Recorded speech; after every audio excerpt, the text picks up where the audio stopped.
Let's start the party. Hey guys, it's your boy Roy, back with Devil May Cry. Now, you're probably wondering why the hell did it take him so long to actually record this freaking video? Because it's been so long. Like last week he said like, oh, I'm probably gonna do casual uploads around this time and stuff like that. Well, let me just first get back into it. What happened was I'm still a bit new to recording again, obviously, because it's been a while. So I'm gonna make a lot of stupid mistakes. And one of those stupid mistakes was that I did not know what USB ports to use. Like, my laptop has a couple of USB ports because I only have a laptop, which my Elgato is hooked up to. And what happened was, originally I recorded part 2, I think it was on Monday, in the blazing heat. And what happened was I put the USB thingy in the wrong port, which resulted... Oh crap, gotta focus for a second. Get that last kill, come on, yeah, alright. Quickly gonna get some orbs. Which resulted in my laptop freezing midway through recording. Because I put it in the slower port, and eventually this led to my computer getting a blue screen of death, which obviously sucks.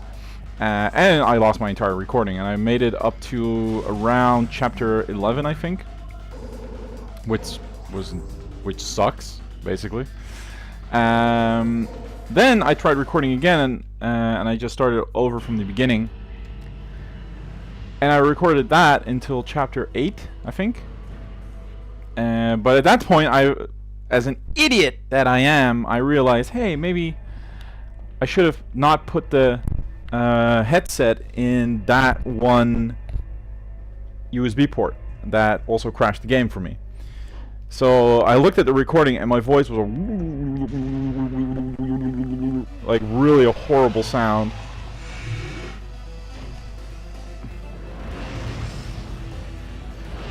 Yeah, last time, by the way, I tried to fight him. It did not go well.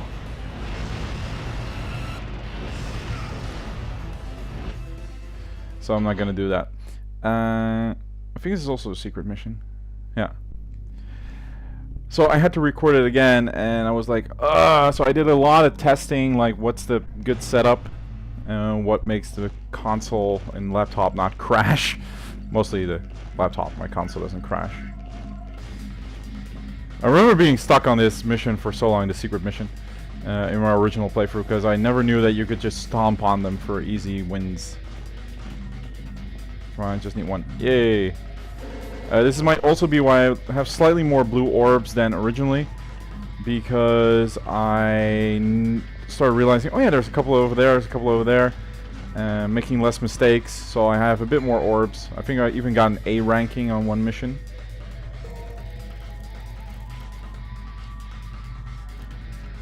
But I still have to get used to the controls. That's what really bothers me. Even right now, the controls are like I constantly want to press different buttons. I constantly want to press triangle for attack, for instance, but circle. So yeah, the hurdles of starting recording again.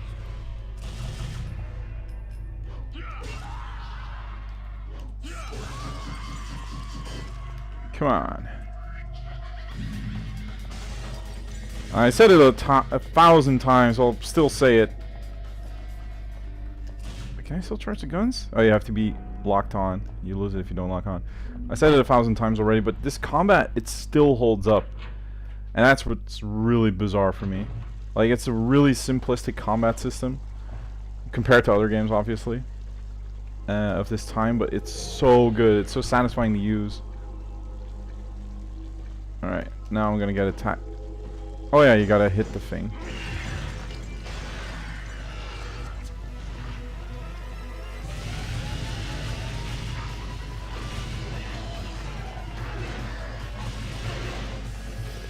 And one thing I kept talking about in my previous video, which obviously was not recorded. Okay, let me just...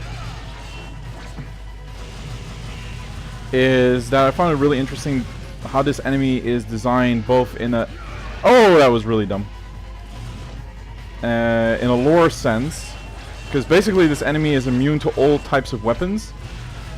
that it is trained to fight against, because it used to be trained to fight against knights and stuff like that. So it doesn't know how to fight against guns, which is why guns are able to hurt it, which I find to be a nice little touch.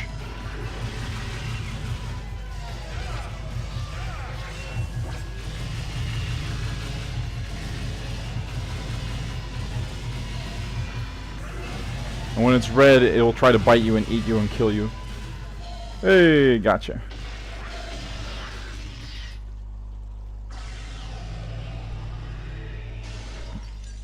But in other news, like recording, I'm really liking it again. Just the editing process, I still need to get used to that just a little bit. But on the other side of things, it is going faster. I got all my hotkeys down, so I basically can just tap a couple of buttons and really cut the video together. And right now I'm still working with old footage, which sucks. Because, for instance, for my more Royta Must Die content, which is the challenge runs, I just want the gameplay and not me talking. Maybe post voiceover, but not live. I want to keep that to this. So I was editing all those videos, editing music in and stuff like that. It takes a while.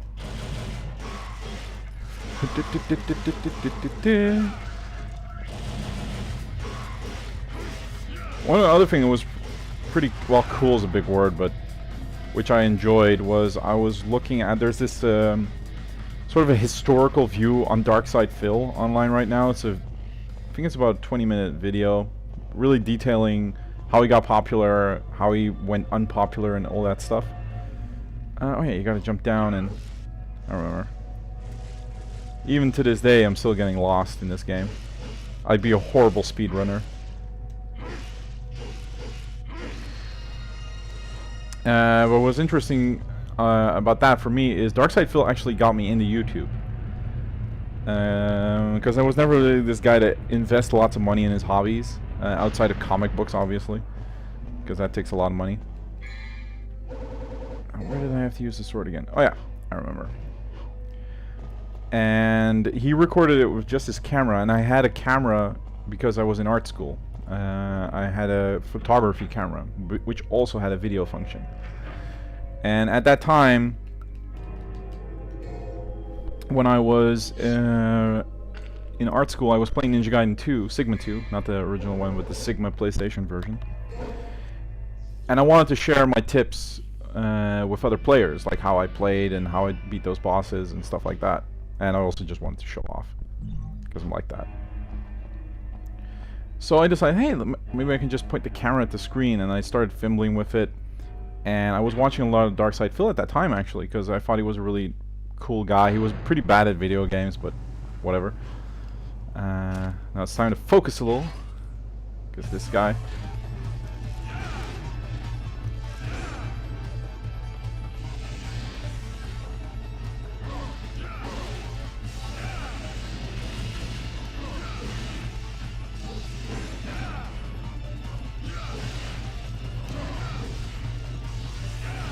Nice.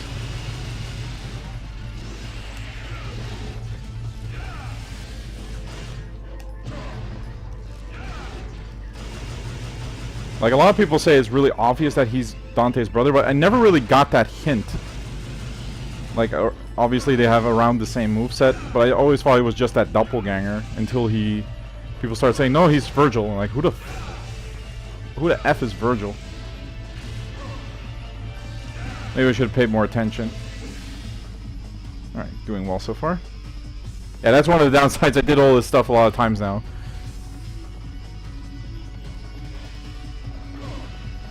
Ah, crap. Hey, you're not gonna taunt me. Oh, okay.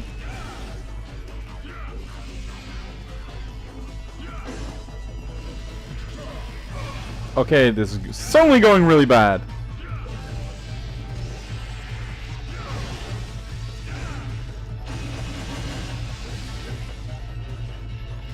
It's like, what? Where the hell is he?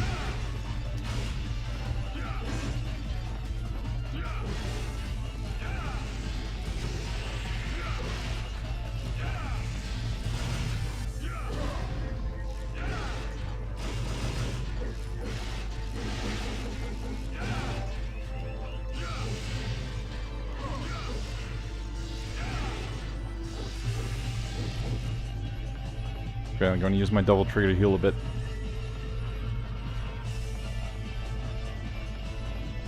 I really wish that this game would be playable in arcades in some shape or form. That would be so cool.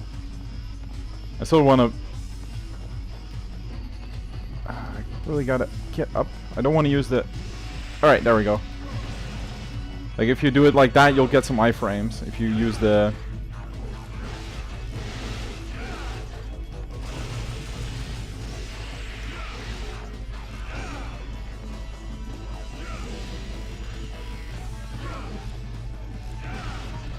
If you use the climb.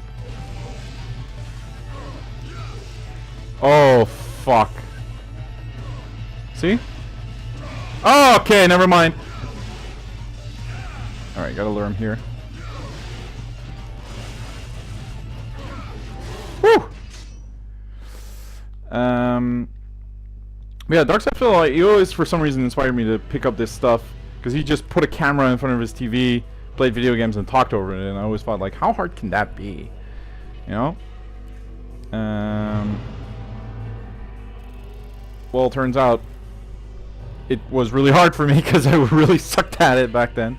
And I think I remember my entire channel used to be just random stuff.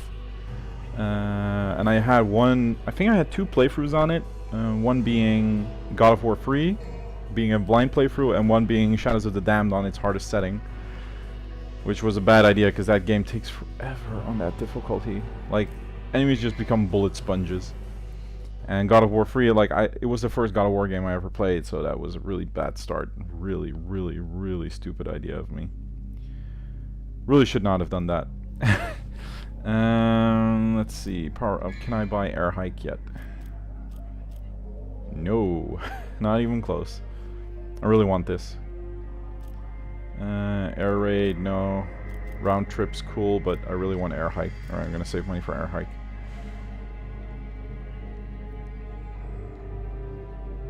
And after that, I'm probably gonna buy the purple souls. Oh yeah, you gotta fight this one again. I like that sometimes enemies attack in cutscenes, and then you gotta dodge, and that I usually fail. Oh. Whoa. Did not see that one coming.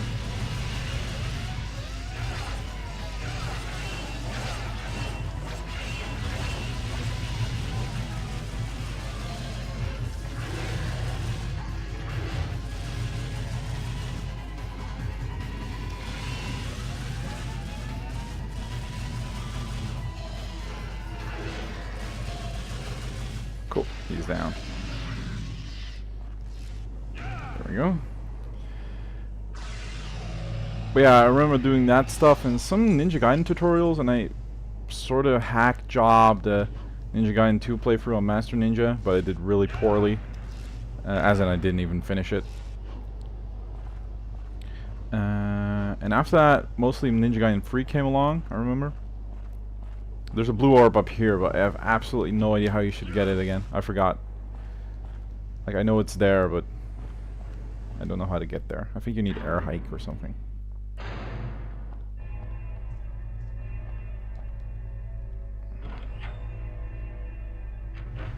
Now we just jump down.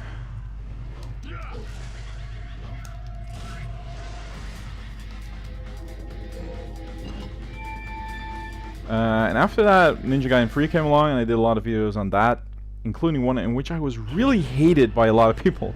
I remember making this video. There was this one part in Master Ninja difficulty, which at the time was the hardest setting in that game.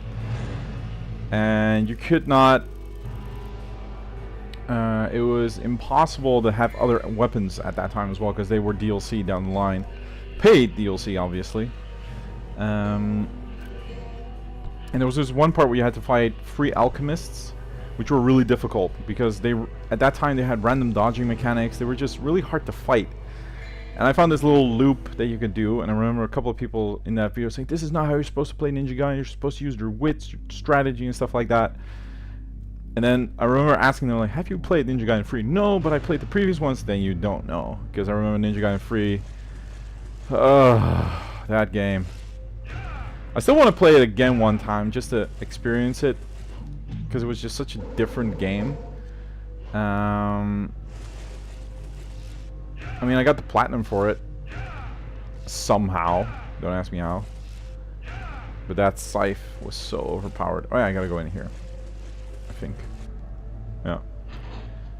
I still really like Razor's Edge. I think that's some content I really want to do down the line. Like, focus on that game. I actually may like it more than I like Ninja Gaiden 2. Heresy, I know. But it was just something about that game. Like, it was unfinished. But when it clicks, it really clicks.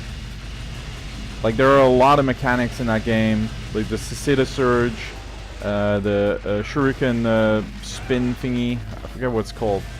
Shuriken Burst? No.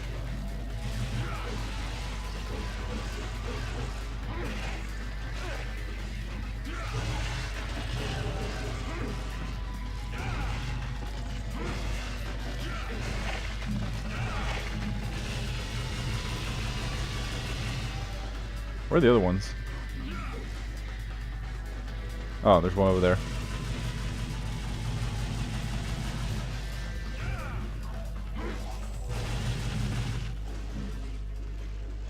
Yeah, was that it? Cool. But I really like that game, despite all its billions of flaws, because at the end of the day, it just had a lot of flaws. If you really like that game, Shower is a really good player. I think his YouTube name is Fuck Ninjas or something. Fucking Ninjas with X's in it.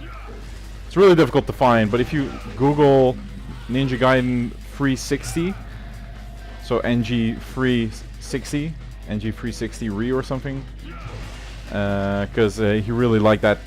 He really made a lot of jokes about the fact that 360, which was a move, was too good in that game, which it was. But then again, Ninja Gaiden's always been filled with broken ass moves, like the ultimate technique in Ninja Gaiden 2, pretty much dominating the entire experience. Now this guy I was stuck on for so long in my really like first playthrough.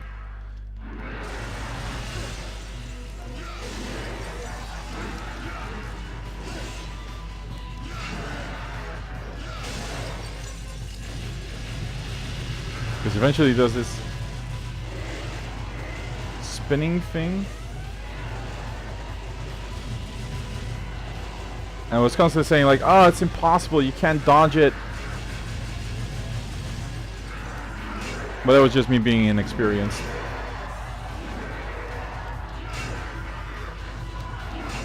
How do you...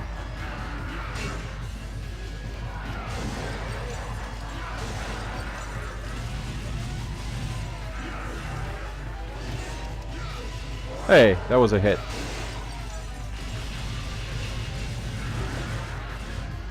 Where is he? Woo! But he's got really clear sound effects. You just gotta pay attention to him. I think that's one of the reasons why this game would be a lot harder as an arcade game, and why it's good as a console game, or at least a game you can play at home. Is as an arcade game, like the complete emphasis on sound effects. Hey, come on.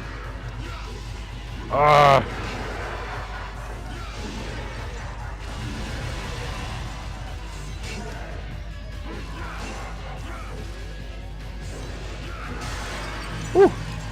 The complete emphasis on sound effects in combat, that you really gotta look out for those tells. That just wouldn't work in an arcade machine. Not saying that the speakers are bad, but there's all the people around you, and the scenery, and the experience. I think it would just be too distracting. But still, like the entire concept of this game is an arcade game. I think Kamiya even said it, because he's a big fan of arcade machines. He's got his own personal collection. And he really liked that feeling of playing, because he always said he didn't have enough coins to play the game. So he wanted to, when he put a coin in, which was really precious to him, he wanted to get as much time out of it as he could. So instead he would go to the arcades and he would look at people play and learn the strategies and tactics and see them showing off and memorize that, and then play himself so he could play for as long as possible. Return to the bedroom. Oh, I remember where that is, I think, yeah. Which is a neat concept, and that's what actually drove him to make Devil May Cry, at least not as in driving him to make the game, but inspired him in the design process. Oh, now we got Phantom again. I'm just gonna run away, I'm not gonna bother.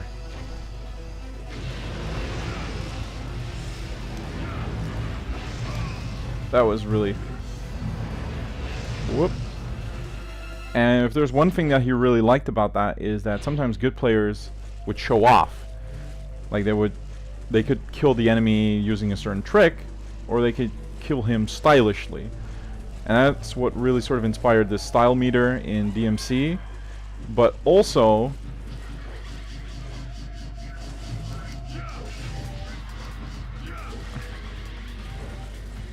it's also what inspired the numerous ways to defeat enemies. Because if there's one thing that's pretty unique in DMC... Ah, I forgot. You gotta kill these guys.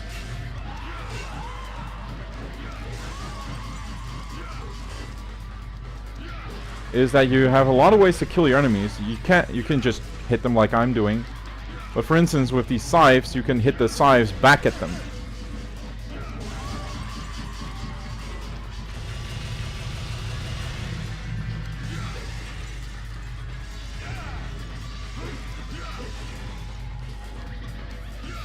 Where is he?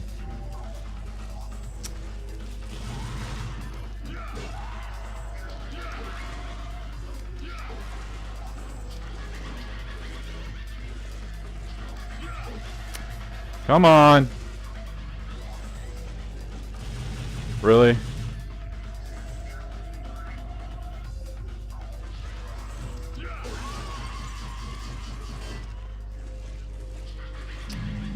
Great, gotta get that health.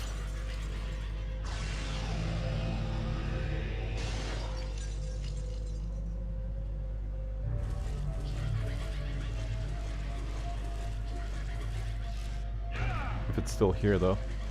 Whew! But for instance, like, you can hit the sides back of them, you can hit their heads. I think you can also, with the shotgun, do sort of a headshot thingy. And with Phantom, you can knock back his meteor strike. Like, there's a lot of secret ways that you can show off your knowledge of the game while being stylish at the same time, which is a cool concept. I think there's a secret mission here, but I'm not sure. Yeah. One-eyed evil. Do I still have to lose my health every time? Yeah, okay, never mind.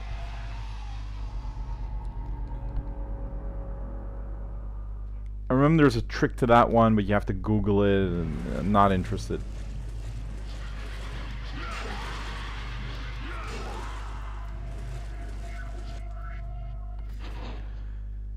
Well, yeah, that's where that concept comes from. I've always found that a pretty interesting little tidbit.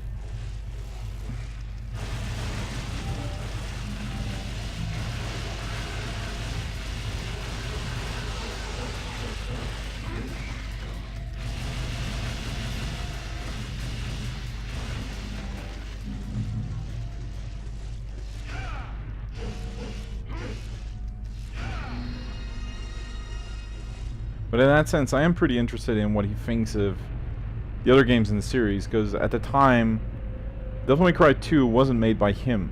It was made by someone else. I don't think I have to put it in here, but... No, I gotta go downstairs, yeah. And he didn't even hear about it. I think it happened at E3 or something, that Kamiya was just asked by a journalist, hey, we heard Devil May Cry 2, are you gonna be directing it or something? And he said, like, what? There's a second one in the works? What? I think that sort of happened because details about Devil May Cry 2 are really sketchy, to say the least. I think that mostly happened because the game was really bad. At least it was received badly. I kind of like it, but you really got to see it in a different light. It's not Devil May Cry. Like, if you just envision that it's a different game in a different series, then it can actually be really entertaining to play. especially as Trish, which I doubt a lot of people actually unlocked, because I think you gotta beat the game on hard twice to actually get it. But as such, I find it to be a really entertaining game, but from what I know about the design history behind it was that they didn't expect Devil May Cry to be the hit that it was, because it was just this Resident Evil 4 spin-off, sort of like that sprung out of its development process, and they just decided, okay, we're just gonna publish it. There's a lot of reused environments, but it does it stylishly, that I gotta admit. But there's a lot of elements to it that, when you think about it, like, it's, yeah, you can expect as a designer, a developer, like, this probably will make a profit, but not as much. But it did. Like, the game sold a lot. It became one of the essential PlayStation 2 games to play, standing alongside Metal Gear Solid 2, for instance. And that really set it apart. So I think they really panicked and really just developed Devil May Cry 2 really, like, too fast. Oh, fuck. Another example of showing off, by the way, is... I think I screwed it up. But if he lands... 1, 2, 3, 4, 5, 6... If he lands on this glass, I think around 5 or 6 times, the glass will break and he'll die instantly. 1, 2... Oh! 3, 4...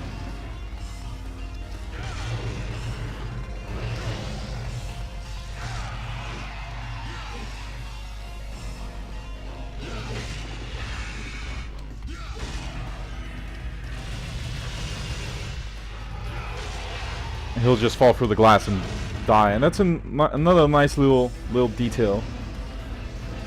But yeah, what? Back. I'm still sort of rambling. I'm sorry. I never really see that attack a lot. Oh great, air meteors. Oh.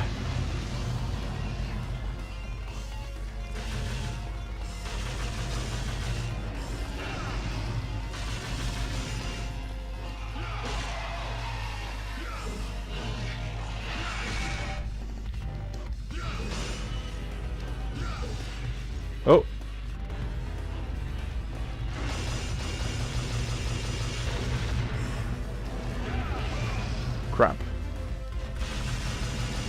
I still feel like that attack, for some reason, sometimes it's got different timings. I should just avoid it.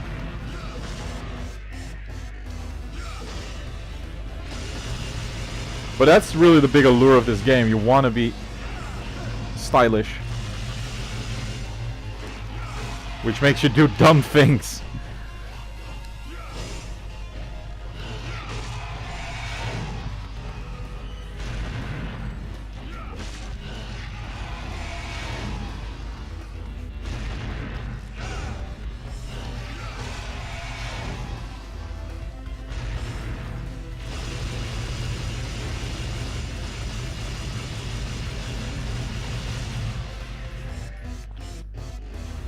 Where's a meteor?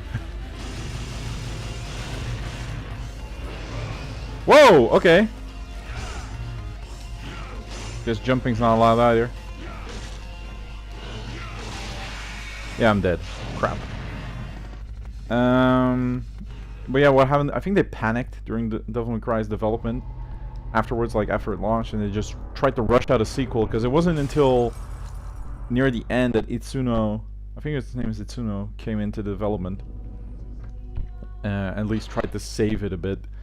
And I still feel like for a lot of people, and also for me, even though I really like 2, like the transition from 1 to 3 is really bizarre. Like 1 is a really good, though flawed, action game. 2 is really flawed in many aspects. And then suddenly you have 3, which is easily like one of the greatest action games ever made.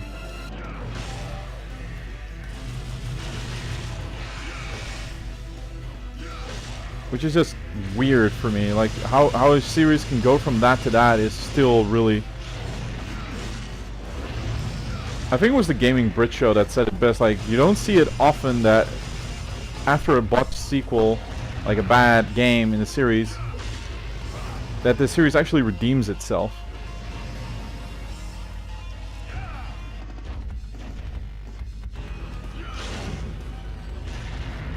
Doesn't happen often.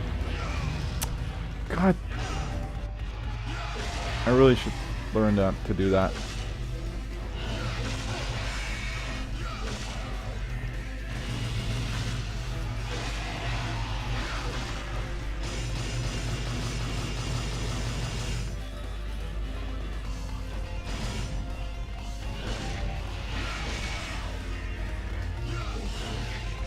What? Oh, that's lame.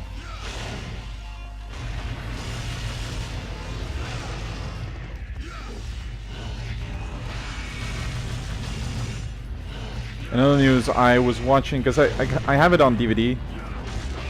Oh, come on! I was standing on top of you. You can't shoot a meteor like that. I was watching The Saint. If you don't know what The Saint is, that's okay, because it's a really old show. It's from the 40s, I think. Nah, not 40s. 60s, more like. Come on, don't fuck it up. One more. Whew!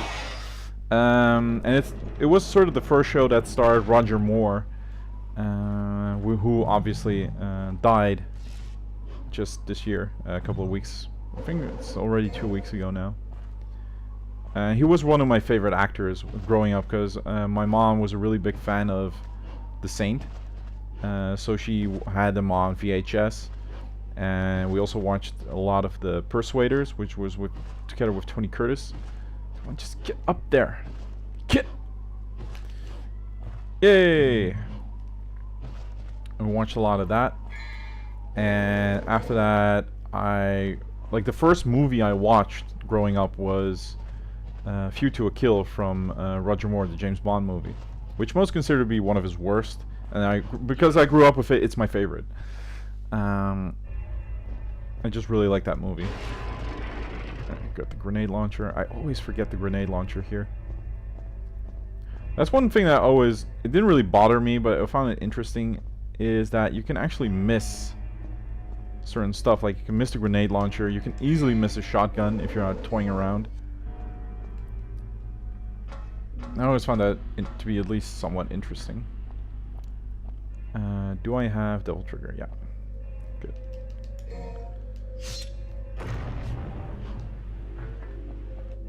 Because Devil Trigger really helps here with the whole running aspect. Oh, really? You lose Devil Trigger? That's lame. No, I can't activate it because I don't have the... Ah, get in there!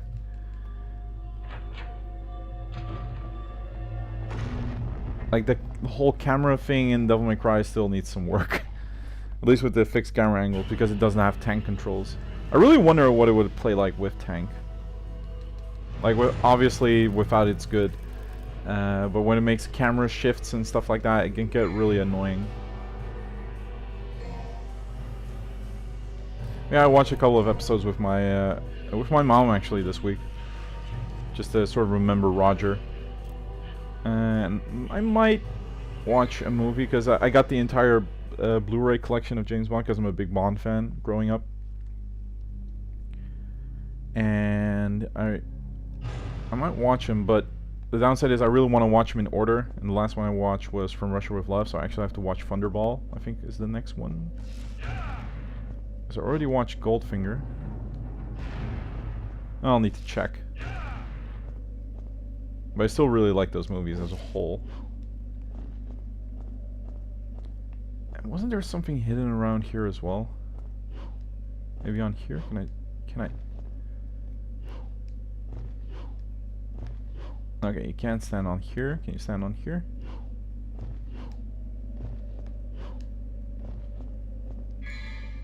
Hey! See? I knew it. I had a vague feeling there was something here.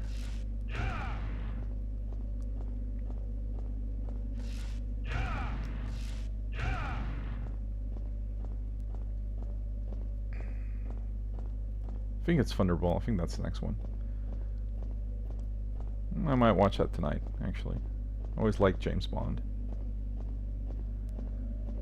I feel like they're really an artifact of their time movie. Like, can you imagine in this day and age that we would make a movie called Octopussy? Like, that just would not be done.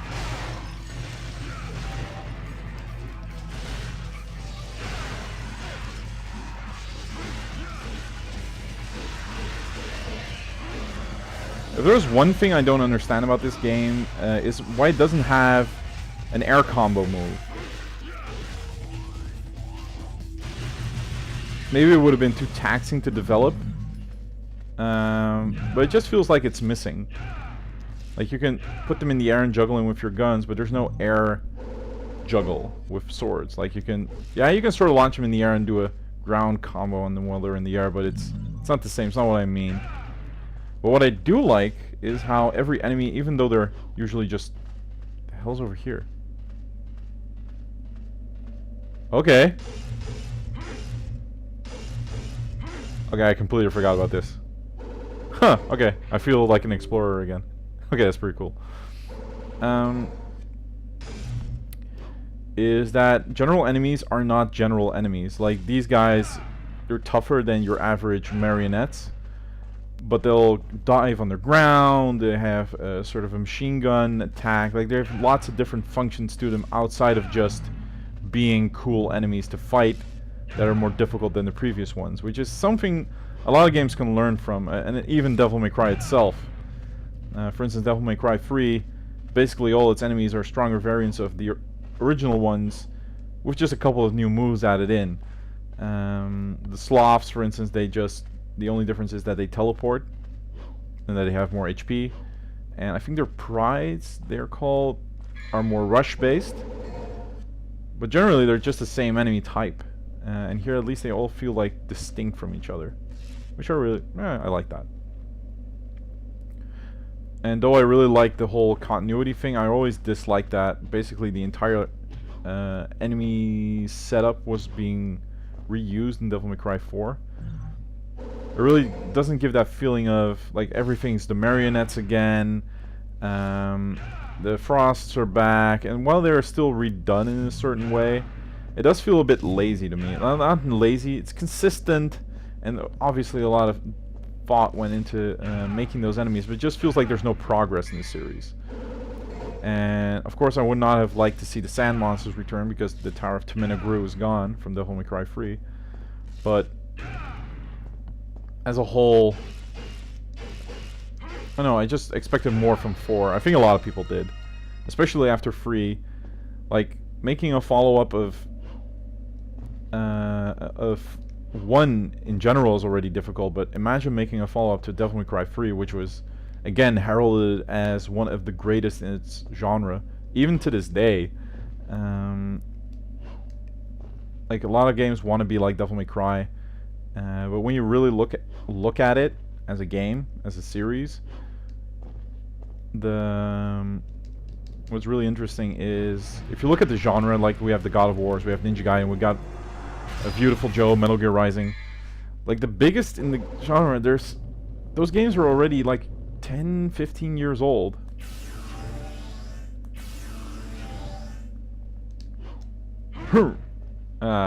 Like this weapon. Hey.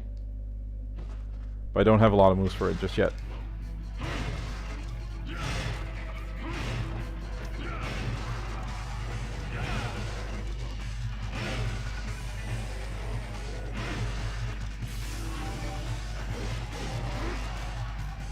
And sorry if I'm gonna repeat myself a bit, but it's really hard for me to remember what I actually said in the old videos that I did not post because of the recording issues.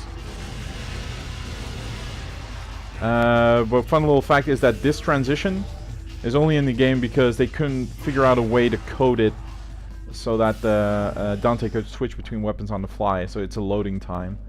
Originally, Dante couldn't even fire his guns and swing his sword at the same time. Can you imagine that? Like, there was so many coding issues.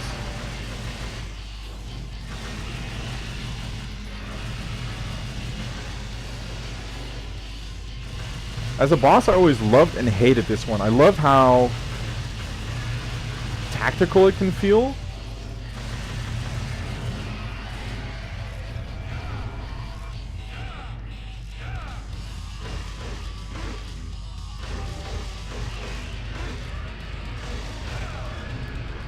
and how there was such a big emphasis on gunplay. Because originally, when I played this boss, I only used a grenade launcher, which was really dumb.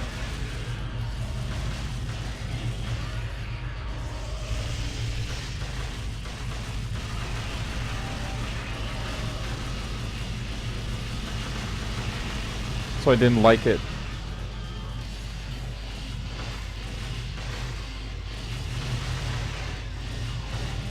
I liked how creative they got with the... Aw, that sucks.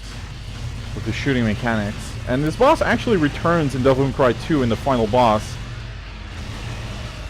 Which contains basically every mechanic of every boss in the series up until that point. Which isn't a lot, obviously, because there's only one game before it. Which leads me to another question. Who here has watched the anime? I tried it with a good friend of mine who really likes Devil May Cry, and it's laughably bad.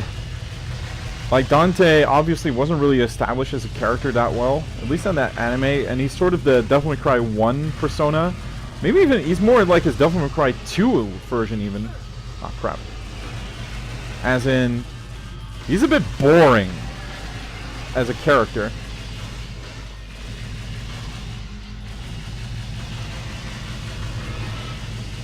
There we go.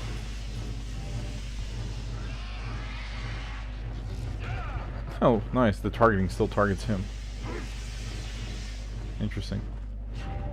Where are my orbs? There we go. What was I want to say again? Oh, the anime. Yeah, he's sort of like his Devil May Cry 2 incarnation, and he's really boring and doesn't talk a lot.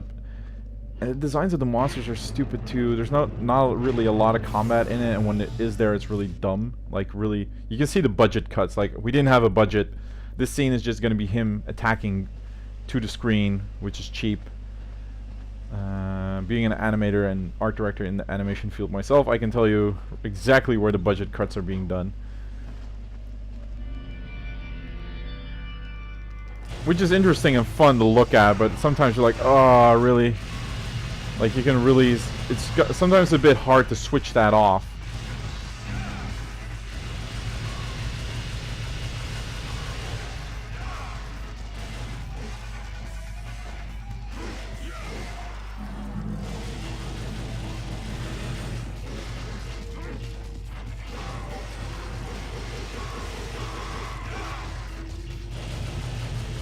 Like, one especially obvious thing is that a lot of difficult scenes aren't shown, like a character sitting up or sitting down.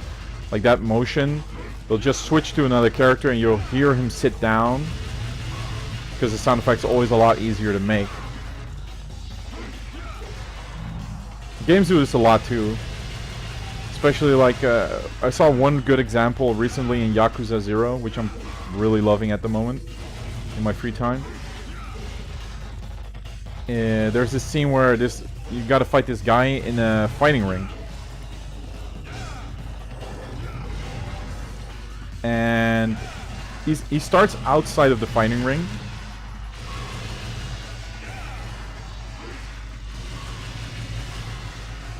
Where is that guy? But instead of him getting in the fighting ring, like climbing the rope, the wire surrounding it, the camera just turns to look at you, and so you can make a little one-liner quip, and then suddenly he's in the ring. You can hear him like sort of make that sound effect of him getting in the ring and stuff like that. That's all there, but they sort of skip that animation, which I find to be a really that's a way you cut time and money from the more difficult shots, because stuff like that's hard to. It's not hard to animate, but it's time-consuming. Just like walking and stuff. Stuff like that.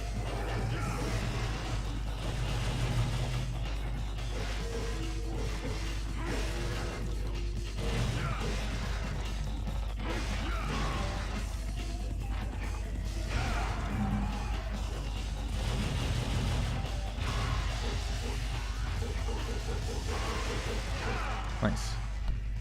I don't think I even got hit there.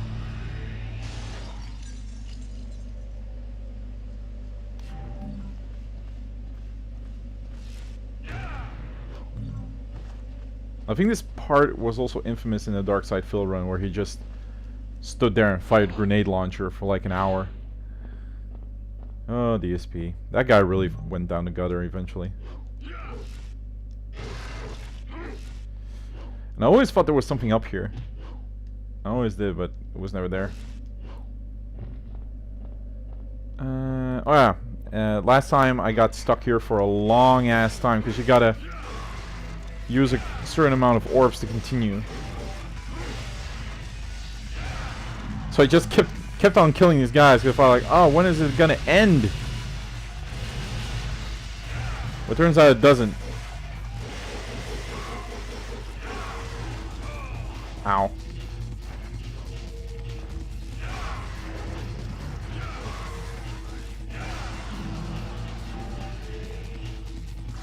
Yeah, I don't care. I'm just gonna skip this part.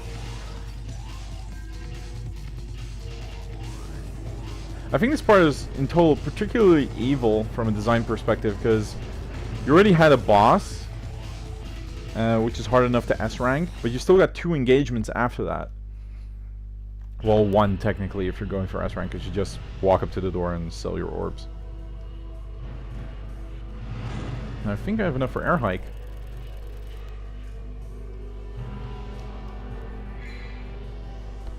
The one thing I also learned, because I made a lot of mistakes with recording the last time, is now I have 2 saves. One at the start of the previous recording, which is this one, at the end of the previous recording, and one in which I'm saving over now. Just in case, you know? In case something goes wrong, then I don't have to replay the entire game again. But so far, so good. Like, the recording's going well. And I'm really enjoying it again, just making content, making the thumbnails, just doing that whole thing. Okay, quickly take a sip of my water. Which I spill all over the floor, obviously. Yeah, that's part of my charm. But there's a lot of games I want to record for now. I'm like, oh yeah, I want to play that, I want to do that. And it gets me excited again, but I also know that I got to do it one at a time. Or else I'm just gonna get overloaded, and I at least want to have like 1 or 2 games that are really for me, like I just play by myself. Because that's one big problem I had last time, is whenever I played a game I would record, which would get really grating. Like, I would not be able to play a game just for me, if that makes any sense. Like, for me, recording it and playing a video game are 2 completely separate things that I both enjoy, but in separate amounts. Like, I cannot enjoy, even though I really love... Oh, nice, I got the double jump. I already forgot that I bought it. Even though I really enjoyed Yakuza 0, like, I can't imagine doing my first playthrough of that game while recording. I would go insane. I would just like to take my time, toy around. Because sometimes after work and stuff, you're not in the mood to talk. You just want to sit down, play a nice little video game. And obviously with my previous work, that was not a possibility, because... Fucking hell. Every time I even think about it, I would just wonder, how the hell did I survive? Like, I'm not gonna over-exaggerate. Like, it was a good job, and it didn't involve, like, shady stuff or bodily abuse, but it was mentally abusive.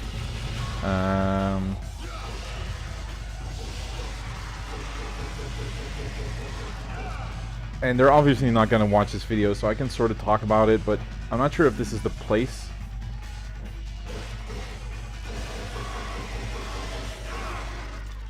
I mean, especially while killing lots of demons and stuff, but maybe it is. So, you know what? Fuck it. Let's talk about it. Let's talk about the big elephant in the room. What happened during my job? What made it into the thing that would destroy my hobby of video games? Or at least my hobby of YouTubing and my comics. So, sit down, bros! We're gonna have a nice little talk.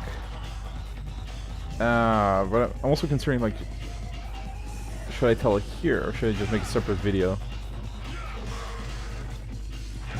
I'm not sure now.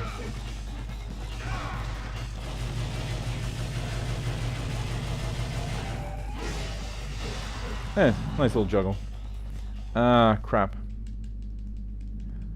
Because on one end it would make a nice video that I talk about it, but I don't want to put it in too much sunlight, because it's just an old part of me and I want to let it go. Okay, here it comes. Basically, I finished the Art Academy when I was 24 years old. I really didn't know what I wanted to become until that went to that school. I knew I wanted to do something with artwork. But I quickly found out that I'm more of an artist when it comes down to my art style, not a concept artist or something like that. Like, to do that, you really need to have this, and I mean this in the best way, sort of a generic, recognizable style that has less character in it, but more emphasis on design works, like how does the character look like. And art style is secondary to that. But I was really good at using my own art style, so originally I felt like, okay, I'm just gonna be a freelancer. But my artwork was so messy. A lot of people compare it to Rolf Stedman. You can Google him. It's a really messy art style, and it's not really functional. Like, it's good for cartoons and sketches and stuff like that, but it's not purposefully useful for when it comes down to making like standardized work. Oh yeah? Yeah, we're gonna do it like this? Oh, come on! Game?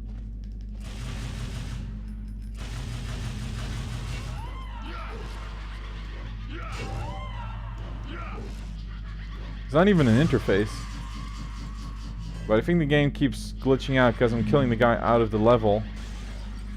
I gotta kill him in the level, otherwise I won't see the orb. Am I right?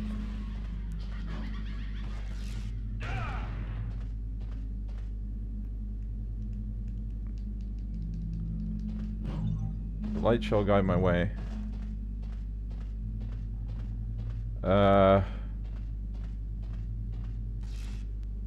Where'd the orb go?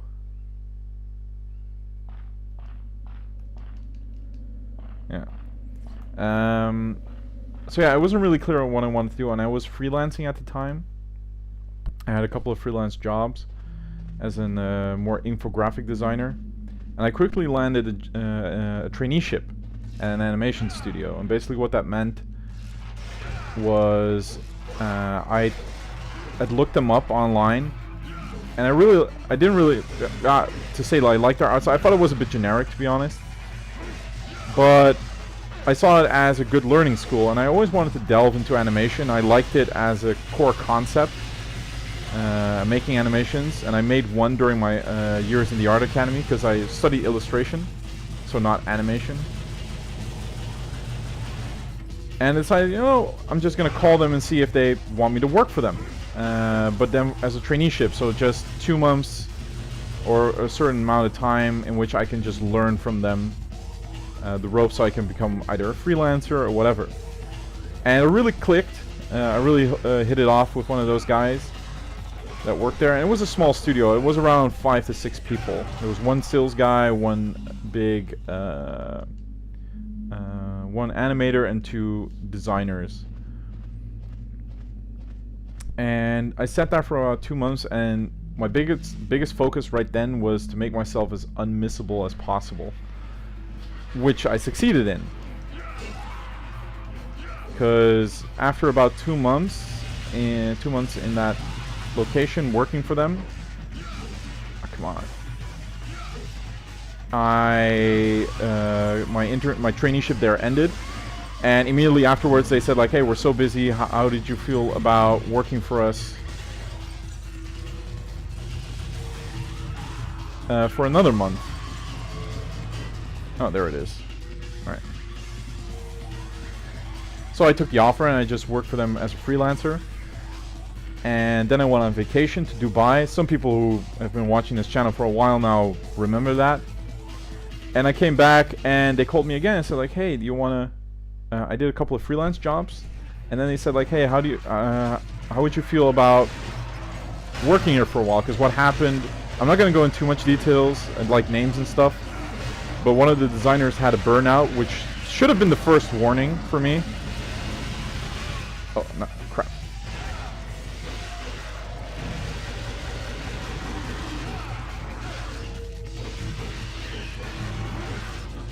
But I didn't listen to that warning, obviously, because I'm an idiot.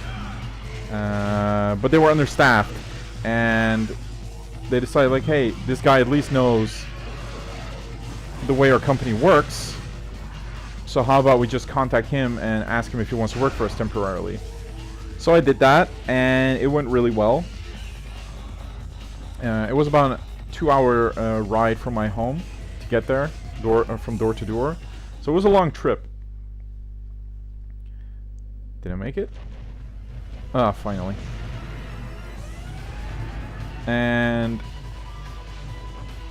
not soon after, I think it was about after 3 months of working there. Like, I just started out as a sort of the illustration clerk, basically. I can best describe it as, like, I would be in contact with the animators that worked there at that time, freelancers, and see if all the animations that were being made were done carefully, were done well, and that all the storyboards were in order. But that was basically all I did. And sometimes I had to make a rough call, like, okay, we got this animation that's in the works right now, but we can't make the deadline because the quality sucks. How are we going to deal with that? How are we going to tell the client? Or are we just going to delay it? Are we going to ship it like this?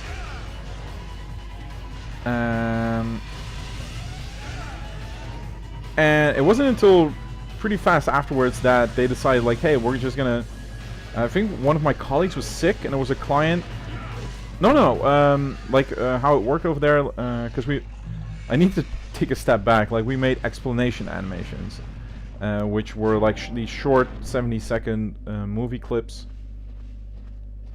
in which we explained a new product, like, I don't know, a new service, a new vision of a company, or just, hey, this is this new piece of software. And that usually consisted of us sitting with a client for a couple of hours, getting the information, making the storyboard, presenting the storyboard, and then production would start. It was a really streamlined process. And one time I was just doing my job there, and they said, like, hey, do you want to try it out? And I'm like, okay, sure. And I was allowed to make what they call a shadow storyboard, roughly translated, which means the real storyboarder is sitting there making the storyboard, and I can make one as well, and then he can look at it, like how I did and stuff. And by some miracle, because I did my thesis on comic books, and comic books and storyboarding, they're sort of brother and sister. Like, they got different rules, but they work the same. And what happened was my storyboard, actually, when we were drawing it, the other storyboarder, he was more of an animator, who only did storyboarding in times of emergencies when the other illustrators were unavailable. And he found mine to be better, so he just like, let's use yours.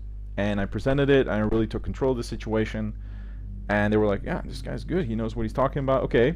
And the next day, I had to go to a client who was worth thousands of dollars, euros to us, to visit him and talk to him about style development and stuff. They really just threw me in the middle, in the deep end. And it went well. And it went well for a long time, actually. But what slowly happened was the studio, the entire concept of those explainer animations, it might seem obvious, but it wasn't really around here. And we were among the first studio to actually have that kind of setup. I don't know, I gotta focus just a little bit.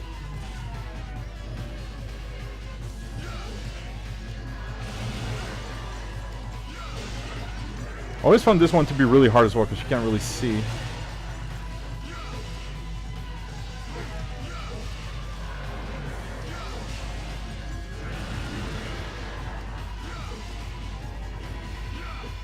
What? Oh. Okay.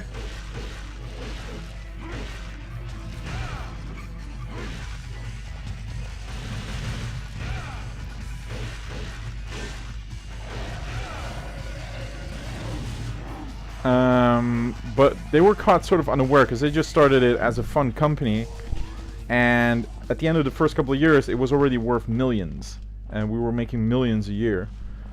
So what happened was they sort of got this successor's luck.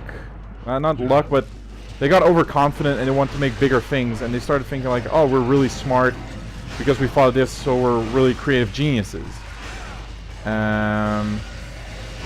So what slowly was going to happen was they kept wanting to go bigger. And they kept saying like, animation's not going to last forever, we really got to do different things.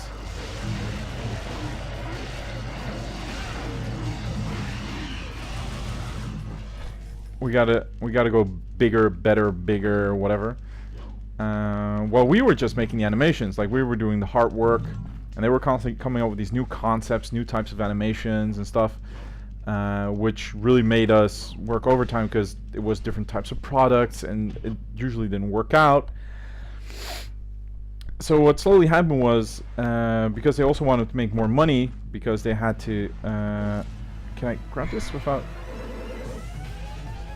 Coated on crystal affinity.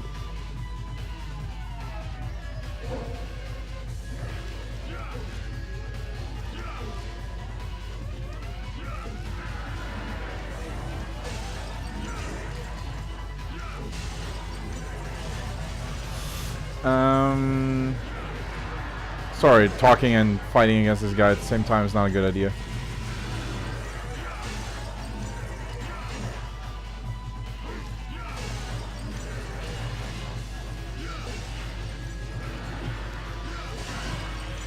Finally. But what happened was we were, to make more money to invest in those other projects, we also opened an office in another country to expand. But all that money had to come from the main office, which was us. So we kept hiring new salespeople, hiring more, finding more and bigger clients, making bigger assignments. I'm just mashing the button, by the way. Sorry for that. But what happened was we didn't hire extra visual personnel because, and this is a bit of a, like I'm trying really hard not to play the victim here or to be arrogant or whatever. But what happened was we had a couple of extra visual people, and most of them got fired for one way or the other, one reason or the other. Most of them being if they talked back. It was really obvious that the owners wanted to be the creative leaders, and what they say was the rule. I don't know why this one appeared, but it's okay. Please don't let that guy be there. Oh, thank God.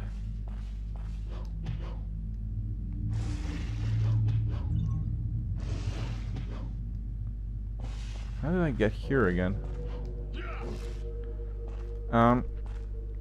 But just to clarify, they were not creative people. They were business agents. They had studied business and economics, I think. Ah, there we go.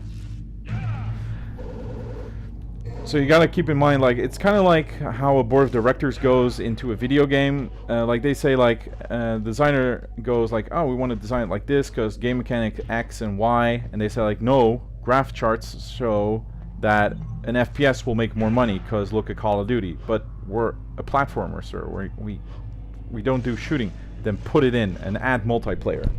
Like, sorry, my mic was falling from my head.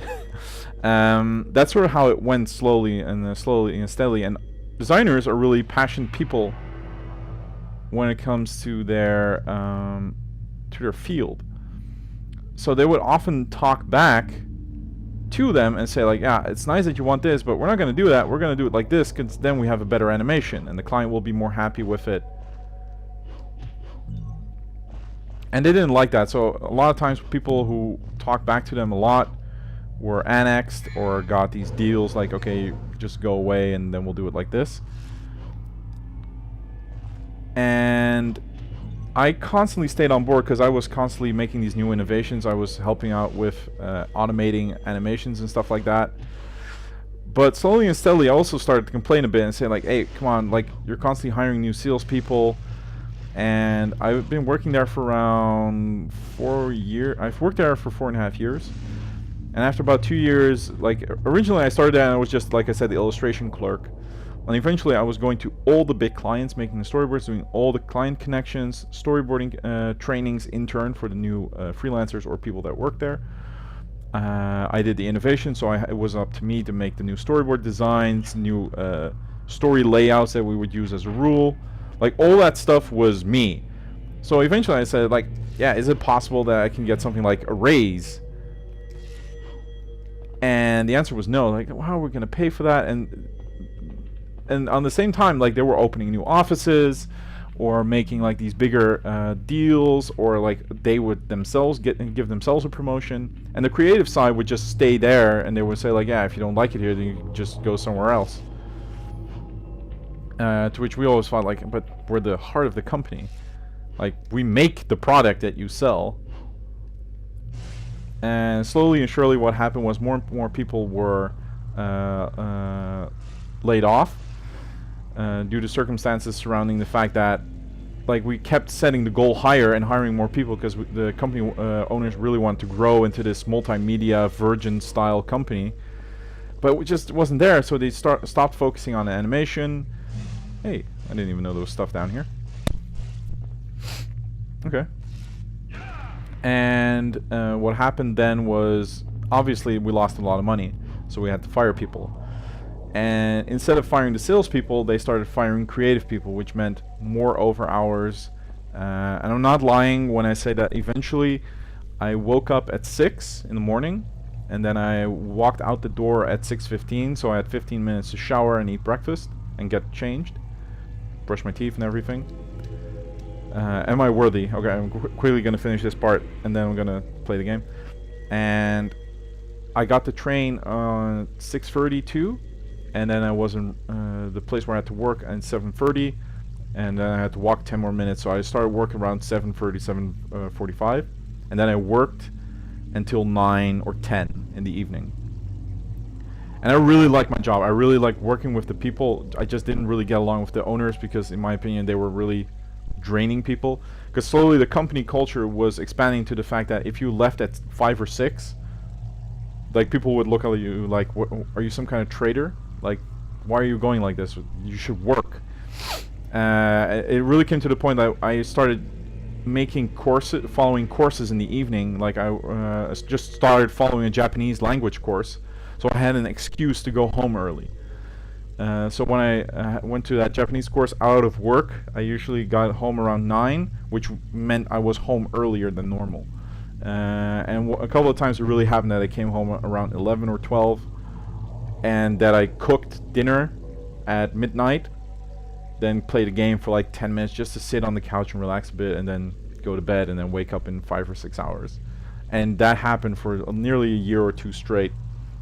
And I didn't have the chance to start a relationship or see my friends a lot. In the weekends, you were usually just too tired to do anything. And that's also why I lost my YouTube. I just didn't have the energy to do challenge runs or anything that was slightly difficult.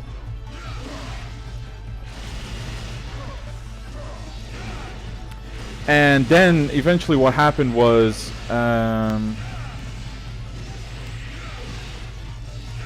like, it got even worse, because layoffs were happening again and again, and I was already complaining a lot, like, about the long hours, the lack of pay, the fact that a lot of people that just made them that did the sales got promotions, but the people that didn't, like the creative guys that actually did the animation work, did not get promotions. The fact that like, one time I wanted to buy a headset for work because mine I used my own earplugs for a while, and I asked them, like, can I have them? And they said, like, how are we gonna make that money back? And I'm like, it's $10. I selected the cheapest one, and I ended up having to buy it myself. Like, so there were a lot of these conflicts going on. And they had just fired the other art directors, so I was the only one left. Aside one other one, who was a good friend of mine, still is. And you gotta really picture like this, like, the creative people there really had this bond because they had fought through all those over hours together. We ate pizza in the office together. It was really like, when it was crunch time, we were like a family. Oh yeah, there was this sort of an infinite on him.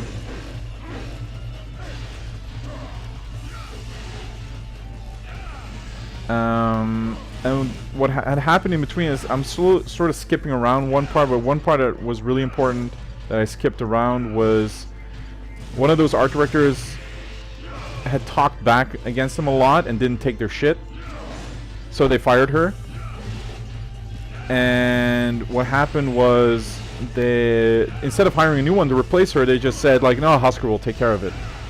And I'm like, but I don't have the manpower. Yeah, you do. We used to do it just like that in the early days, remember? But I was like, yeah, but we had a lot less clients then, which resulted in me almost getting a burnout myself.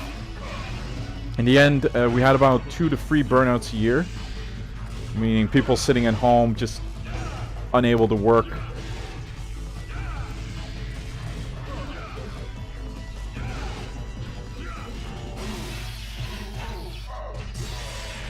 Nice. But yeah, after all that had happened, they called me and said like, hey, can we have a word? Because I knew they were going to fire people. It had already been announced. And I was doing everything. I'm trying not to sound too egotistical, but when I say everything, I mean everything. I was doing all the storyboarding at that time. They had just hired a new art director who turned out couldn't even draw. Turned out she was more of a graphic designer, and she made decent graphic designs, but she was really awkward in client conversations. Clients didn't like her. She was really arrogant, and she tried, instead of being honest with her mistakes, she tried to hide them. So instead of saying like, yeah, I'm really bad at that, she just said like, no, he made it. And she would just outright lie, which I think is a really bad thing to have. But what happened was, I felt like, okay, they're probably going to talk about, hey, we're going to fire people. I guess going back this way. Where did I have to go again? I always get lost in this game. Oh, there we go. And I remember when I got that call, a couple of people said like, hey, oh nice, he finally gets the promotion he deserves. And then he said like, because I had a steady contract, so he couldn't fire me. I don't know how you translate that, but basically it said I had a contract forever. That's in the Netherlands. You can only work for a company for 2 years, and after that they have to hire you permanently. And he said like, yeah, I want you gone. I'm like, what? But I do everything. Like, without me, this company is nothing. And it sounds really arrogant. Again, I'm sorry, but I really did a lot there. Like, I was basically every creative thing. I was sick for a day or a week, like the company just collapsed because they didn't know where the files were. They didn't know how to deal with certain situations. A lot of clients didn't like the other art directors. The clients really liked me because I'm sort of this social badass or something. I don't know. They really liked my enthusiasm. I think that was it. They usually said that. And then I asked him like, why do you want me gone? He said like, well, you talk back to me and I don't like that. I'm like, what? Is that the reason? But he said, yeah, I can't fire you, but what we can do is we can, because in the Netherlands there is one rule: you can fire someone who has a permanent contract if he gets free warnings and doesn't listen to them. And he said, then we're just going to give you warnings for minor infractions, and we're just going to pile them up until the court decides that we have enough reason to fire you. And I was just blown away. Like, he basically just said, we're going to blackmail you. Because I want you gone. I want to reset the company. I just want to start over. I don't want you anymore. And then he also fired the other art directors. So there were no more art directors except the one who couldn't draw. Because, and I asked him specifically, like, why is she still here? He said, because you know she's bad. You've seen her storyboards, like, they're not funny, they're not good. Why her? She listens to me. And he said, I appreciate it that you want quality from a graphic point of view and an illustrative point of view, but I don't need that. I just want the quick buck. And I want to focus on making my other projects good. That's what he said. So I was really surprised and also really disappointed. But then I also asked him, like, what's your plan now? And he said, like, yeah, I'm gonna, one of the animators is gonna become the art director. I'm like, but we have 3 art directors now, and then you're only gonna have 1 who has no experience. Yeah. But he said, we'll manage. Now, fast forward until now. How does these controls work? Uh...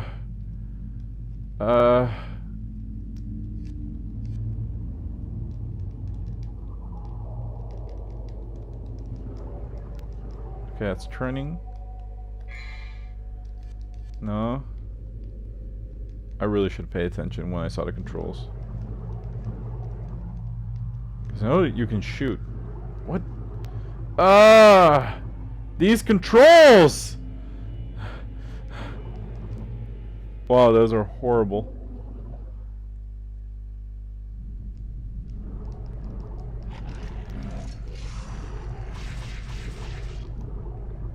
Why is it...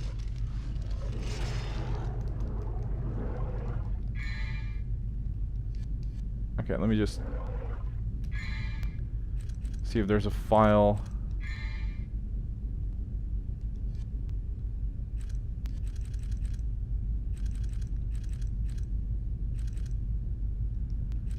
Like, there's not a lot of buttons.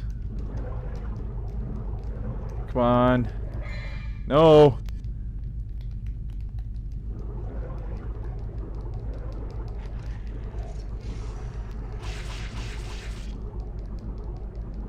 Because I know you can shoot, but whatever. Probably won't need it. But what happened then is I got that threat, basically, that blackmail of we'll just think of a way to fire you. Eventually, what happened was I managed to really drain them dry money-wise, and arranged to have an absence contract being made, which means not an absence, like that I sort of quit, but that I still get the ability to go to the unemployment sector of the country, which means I get money from the government to survive.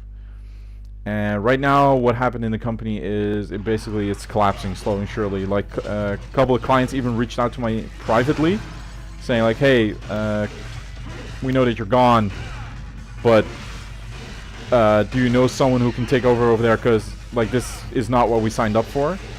Because apparently the animations are really sucky now, because obviously time constraints. From what I know, the new art director basically lives in the office. I only slept in the office once during crunch time on a really big project, and don't ever want to do that again. And from what I've heard, yeah, he has to do a lot more. Oh, there's the gun. Okay. I probably gotta kill that guy. Roger.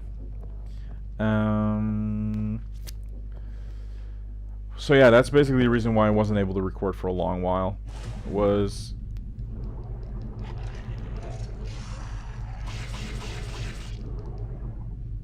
okay, he's here somewhere.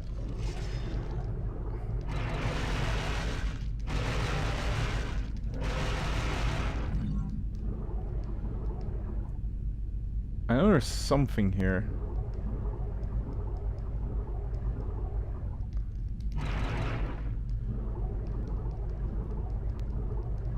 I know that you can get an enemy detail here, an enemy skill that you can see. There's this really special move they can do underwater.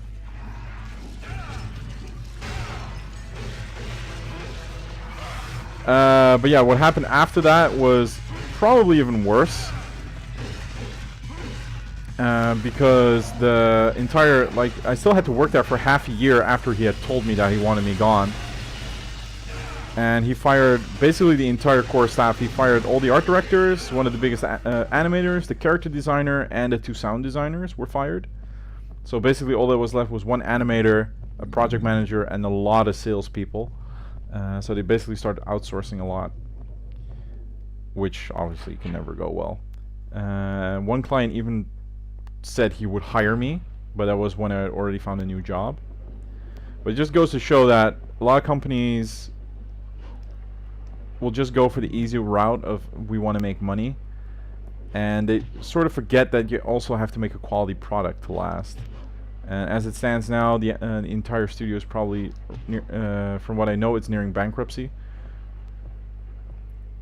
in the sense that the latest sales prospect isn't going well. Oh, I thought there would be something here. Oh nice, I can actually sting her across. I'm not going to tell you the title of the company because that would be really, really not nice to do. Because I still have a good relationship with a couple of people that work there. Because like I said, there was really this form of camaraderie. It's just a shame that the owners never saw it that way. They just wanted the quick buck.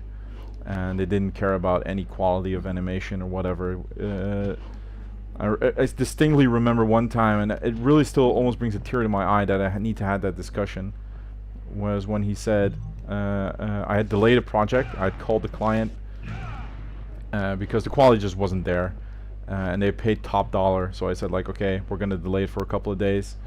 If you're okay with I remember calling the client and just saying, like, hey, the animation is done, but I feel like it can be better. And you have to keep in mind, like, I know the client by then. Like, I'm not friends with them, but they know me. They've seen me. We've worked together. I made the storyboard for them. I made jokes. Usually these were really the CEOs, like Schiphol. I sat with the representative of Dutch Microsoft, Google even.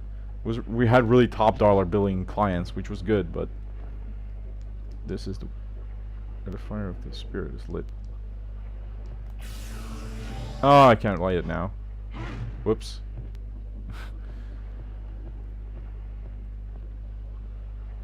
Oh, you'd think there'd be something here. Can I sting her? No. What was I talking about? Oh yeah, and then, but I had a discussion afterwards because I called the client, and the client was really happy. He said, I don't have a deadline, like, I can stretch it out. Please take that extra day to make it better. And I remember my boss saying, like, that's not the way it's supposed to go. He says, like, you're just supposed to ship it. I'm like, yeah, but if the client comes back, because he's really happy because we're so honest with him and we made a good product, then we're all the better for it. And I just want to make a good product. He said, like, good product, do you really think he'll notice if it's a good or bad product? He just wants a product. And that really hurt. Like, for me, from a creative standpoint, to just hear him say something like that, that really just showed me, like, oh, protect the ship and thou shalt be given.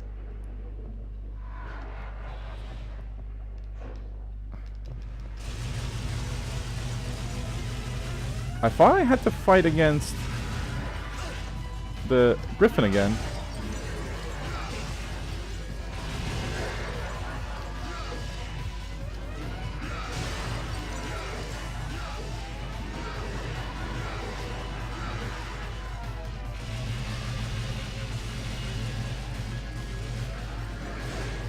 Come on.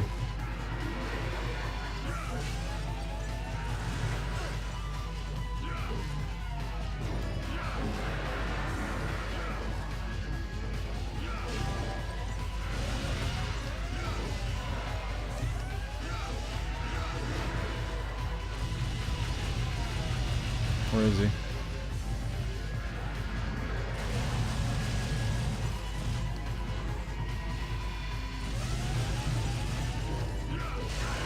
Nice.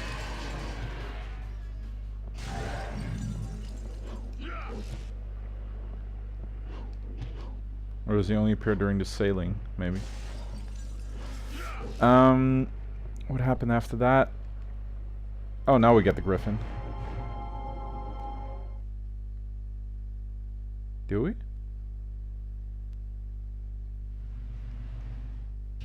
Yeah.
Obviously, this is not the way you're supposed to fight her on Dante Must Die difficulty, because you'll die instantly.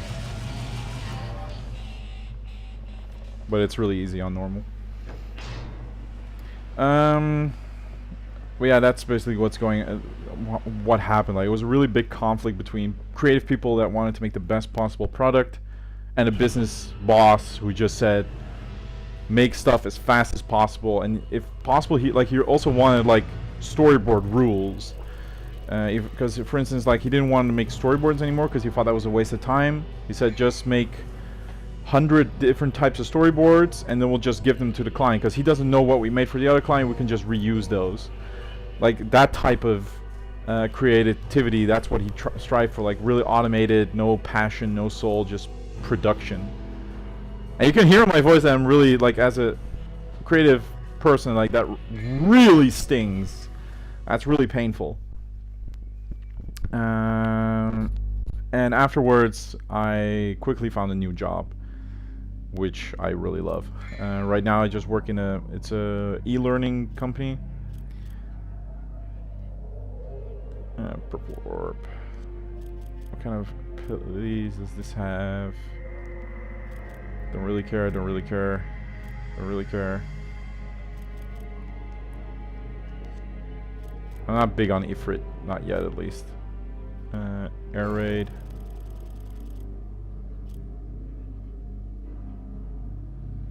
Not yet.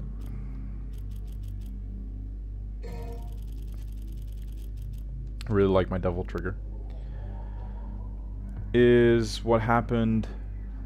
Oh yeah, e-learning company. I just have to make the infographics and animations, and also the storyboards for the animations. I also do the voiceover work. A slight smile on this expression. Nice little detail. I like it. But there's a really simple rule there. Over hours are not allowed, which I find to be just so enjoyable to hear. Like, you just got to do your job in the time that you have. There's got to be another way out.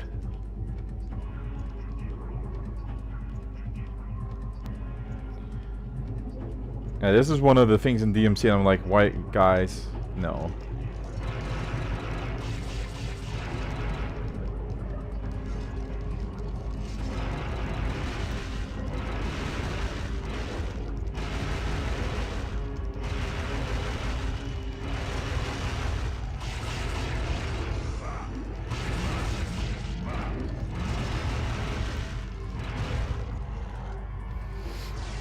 And I just really enjoy it. It's also a lot closer to home. It's 10 minutes by bike compared to the 2 hours I had to drive, go originally by train and stuff. And I'm just a happy person. I'm still in good contact with my old colleagues, more the illustrators and animators that work there, not the bosses. I've never talked to them. Like, I'm a pretty down-to-earth person. I don't hate people often, and if I do, I generally try not to let them notice. But I'm gonna be honest, like, even at the end I tried really my best to stay honest and just be normal. But to quote one of my favorite books, I would not even piss on them if they were aflame. If they had caught fire, I would not even piss on them to douse the fire. I'm still so angry at those people for ruining, like, the industry that I work in. And I'm like, yeah, I'm sorry, like, I really don't like you. Hey, S rank. With a lot of extra. So that was the story. I hope you guys liked it. Because it was painful for me. Right now, I laugh back at it and I think, like, I had a great time with the great people, and I still miss the work itself, like the actual making of those animations with a team. Now I do it all by myself in a much more relaxed environment. But at the end of the day, I made the good call by just taking the money and running and finding a new job. And right now I'm settling with my new girlfriend and I'm really getting my life back together. I started my own comic again. I started my YouTube. Let's just say that I'm really happy. So that's the story for today. Hope you enjoyed. I hope you enjoyed this Royta as a filthy casual playing Devil May Cry. I'm going to take a break again and we'll probably go back to this soon. and take care, everyone. And remember that if you ever are in a job where you feel like I'm not comfortable here, and they try to keep you down by saying like this is the only place you can work, you're useless, you can only work here, there's no future for you, there is. You just gotta find it and really take the time to find a new job and find something that you can be happy with, because talking from personal experience, like I feel like a different person now. So I hope no one of you has this problem. I wish you all the best and see you guys next time. Hey, do your job.